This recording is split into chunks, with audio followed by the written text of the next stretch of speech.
Bible reading time. Remember that we moved the schedules to Tuesday, Thursday, Saturday, and Sunday. All three of them. We'll load in so you guys can see the cute little slime. Let me get my Bible real quick. Because, it's called a Bible reading, so it's not really just us being like, hey, yo, Bible check. Okay, wait, let me open up the Instagram live. Okay, checking connection. Too bad, I am now live. That's cool. Okay, you know what? Actually, yeah, wait. Let's go over what we read in chapter 16 before we start chapter 17. So wait, let me read it back to see. Oh yeah, basically, God was like, hey yo, do this stuff seventh day Sabbath, okay?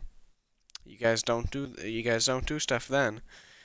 And then they did stuff then, and then God talked to Moses and was like, come on, man, when are you guys actually going to obey me? And then Moses got mad at everyone else, and then he's like, come on, guys. Seventh day Sabbath, we don't do anything here. And then they're like, oh, okay. So they don't do anything on the Sabbath. Chapter 17, let's just get right into it.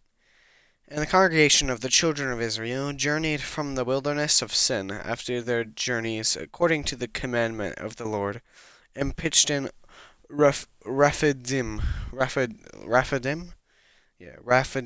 and there was no water for the people to drink. Wherefore the people did chide with Moses, and said, give us water that we may drink. And Moses said unto them, why chide ye with me? Wherefore do ye tempt the Lord? And the people thirsted there for water, and the people murmured against Moses, and said, wherefore is that thou hast brought us out of Egypt to kill us with our own children and our cattle with thirst?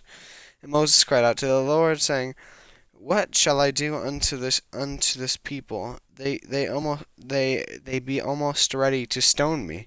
And the Lord said unto Moses, go on before the people, and take with thee the elders of Israel and thy rod, wherewith thou shalt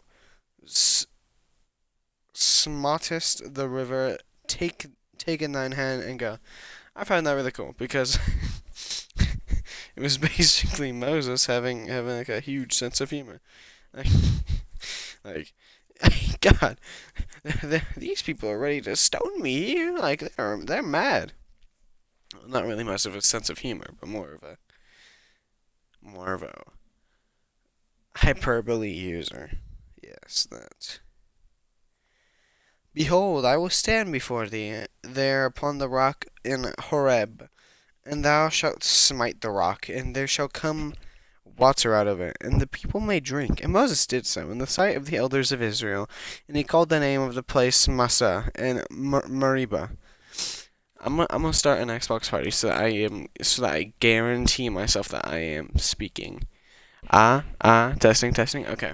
Hopefully you guys did hear. I'm at the bottom of chapter 17 of Exodus. Horeb, and thou shalt smite the rock, and it shall come, and there shall come water out of it, that people may drink. And Moses did so in the sight of the elders of Israel, and he called the name of the place Massah or Meribah, because of the chiding of the children of Israel, and because they tempted the Lord, saying, is the Lord among us or not? Then came Amalek, and fought with Israel in Rephidim. And Moses said unto Joshua, choose us out men, and go out, fight with Amalek tomorrow, and I will stand on the top of the hill with the rod of God in mine hand. So Joshua did as Moses had said. And Moses, Aaron, and Hur went up to the top of the hill, and it came to pass when Moses held up his hand that Israel prevailed, but when he let down his hand, Amalek prevailed. Moses' hands were heavy, and they took a stone and put it in under him, and he sat thereon. Aaron and Hur stayed up in his hands, and on one side and the other, and the one on one side, and the other on the other side, and his hands were steady until the going down of the sun. And Joshua discomfited Amalek with his people with the edge of the sword. And the Lord said unto Moses, Write this for a memorial in a book, and rehearse it in the ears of Joshua. For I will utterly put out the remembrance of Amalek from under heaven. And Moses built an altar, and called the name of it Jehovah Nissi. Jehovah Nissi. For he said, Because the Lord hath sworn that the Lord will have war with Amalek from generation to generation. Chapter 18, let's go over what we read in that very short chapter, chapter 17. Basically, the people are mad with Moses, and they're like, I bet God's not even with us, okay? Stupid, stinky Moses, give us water. And then they got very mad. Hi, Chase, and I'm doing Bible reading. Yes, Jason? So sorry, he's in the Instagram Live Twitch stream. He typed out my name in all capitals. Get in the Discord. I will in 9 minutes, okay? Not now. 9 minutes, okay? No, on Tuesday and Thursday I have a 15-minute Bible stream because I am very impatient and I cannot read for long times. So 15 minutes. Not now. Heck you. 9 minutes. Okay, so chapter 8, so chapter 17, people were mad with Moses. They're like, give us water. And then they're like, I bet God's not even here. And then Moses was like, okay, here, boom. You want to listen to it in Discord? Wait, if I, no, it just pauses, huh? How do I, yeah, Jason, I'm just gonna do it via Instagram Live because it can reach more people. I don't care about you guys listening to it comfortably, dude. The reason I stream all of this is so that more people could hear the gospel. And basically, God was like, "Okay, here you go, boom, water." And then he's like, "But I'm very mad at your people." Okay, they're like, "I bet that I'm not even here. Fine, here's someone to wage war with you guys." And then Moses was like, "Fine." And then he's like, "I don't care, Chasen, about you, about your opinion." I'm sorry. Chapter. Oh yeah, and then they beat them in the war because Moses raised his hand and basically just gave them an advantage. Chapter 18. When Jethro, the priest of Midian, Moses' father-in-law, heard of all God had done for Moses and for Israel his people, and that the Lord had brought Israel out of Egypt. Then Jethro, Moses' father-in-law, took Zipporah, Moses' wife, after he had sent her back. Basically, remember in the chapter where like Moses met a whole bunch of the girls, and then like they all got water, and then went to like their dad's house, and their dad's like, "Whoa, you know what?" Because Moses was like, "Oh yeah, I'm like one with God," and then the dad was like, "Oh, amazing, come in." And then he got married. Yeah, basically that's Uzbek. And her two sons, of which the name of were and the name of one was Gershom, for he said, I have been alien in a strange land. And the name of the other was Eliezer, for the God of my father, said he, was mine help and delivered me from the sword of Pharaoh. And Jethro, Moses' father-in-law, came with his sons and his wife unto Moses in the wilderness, where he encamped at the mounts of God. And he said unto Moses, I thy father-in-law Jethro am come unto thee, and thy wife and her two sons with her. And Moses went out to meet with his father-in-law, and did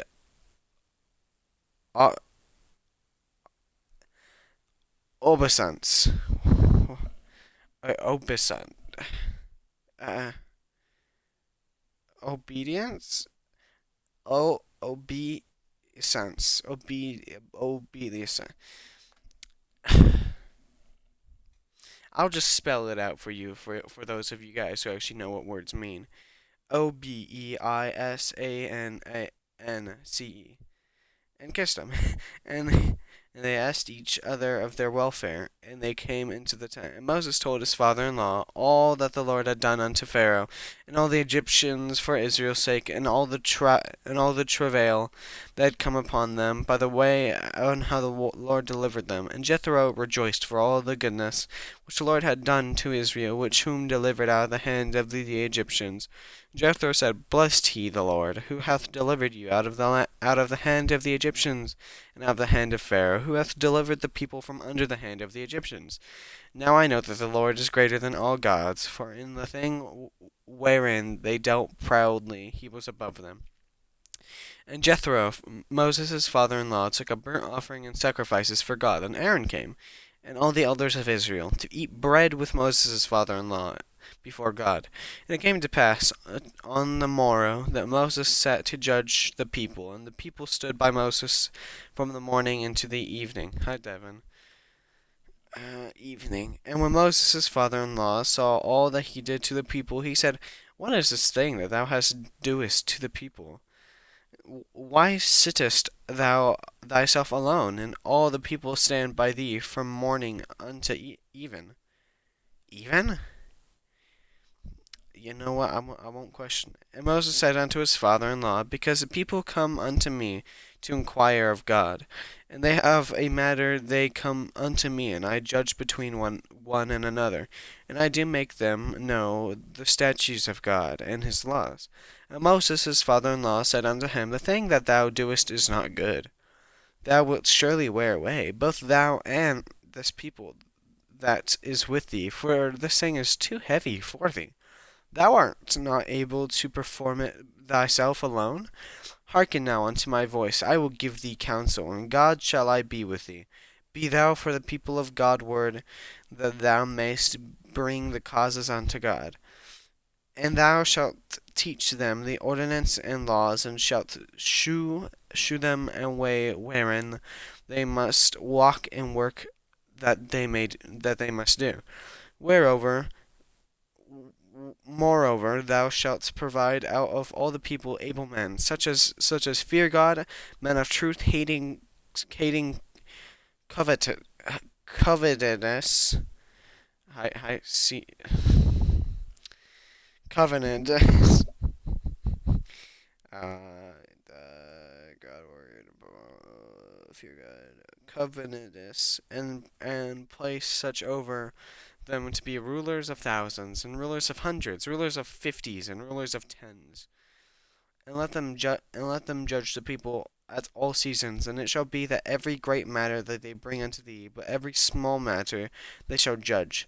So shall it be easier for thyself, and thou shalt bear the burden with thee. If thou shalt do this saying, and God command thee so, that thou shalt be able to endure, and all this people shall also go to their place in peace. So Moses hearkened to their voice of his father-in-law, and did all that he had said. And Moses chose able men out of all of Israel, and made them heads over the people, rulers of thousands, rulers of hundreds, rulers of fifties, and rulers of tens. And they judged people at all seasons. The hard causes they brought unto Moses, but very small matter they judged themselves. And Moses let his father-in-law depart, and they went away in his own land. Let's go over the recap, and then we're going to end the stream, because it's 13 minutes, which is basically 15. So basically, Moses' father-in-law comes back. And basically, his father-in-law is I've already explained this. But basically, he comes back with, like, his wife and his children, because Moses was, like, kind of, freeing his people from Egypt, and his father-in-law just heard about it. And he's like, I'm gonna go pay him a visit, but I'm gonna go to that mountain where he first spoke with God. So they all waddle up there, and then God's like, hey, yo, Moses, your father-in-law is waiting for you. And then Moses was like, okie dokie. And then he waddles on up, and then he's like, howdy there, Dad. And then his father-in-law is like, well, hi, Moses. So I see that you freed everyone, and helped out everyone. And then Moses basically told him, yeah, you see, God helped us, smite the land of Egypt. And then he's like, oh, good job. And then all the people came up to the mountain, and then they're like, hey, Moses, how does God feel about this? How does God do this? Blah, blah, blah, blah, blah. They're basically asking these questions. Basically, it's a conduit. Moses is basically just you ask him a question, he asks God, God answers, Moses gives the answer to them. And then Moses' father-in-law was like, you shouldn't be doing this. This is gonna wear down on you. And then he's like, I guess. So what they do instead is Moses teaches, like, he teaches a lot of people basically how to speak to God. And he's like, okay, your guys' job is to teach all these people that ask you questions. If you guys ever need help, I'm here for you. Don't worry there. And that was the end of the chapter. Agavir, you just came here a little bit too late. I'm about to end the stream in like 3, 2, 1, 2, 3.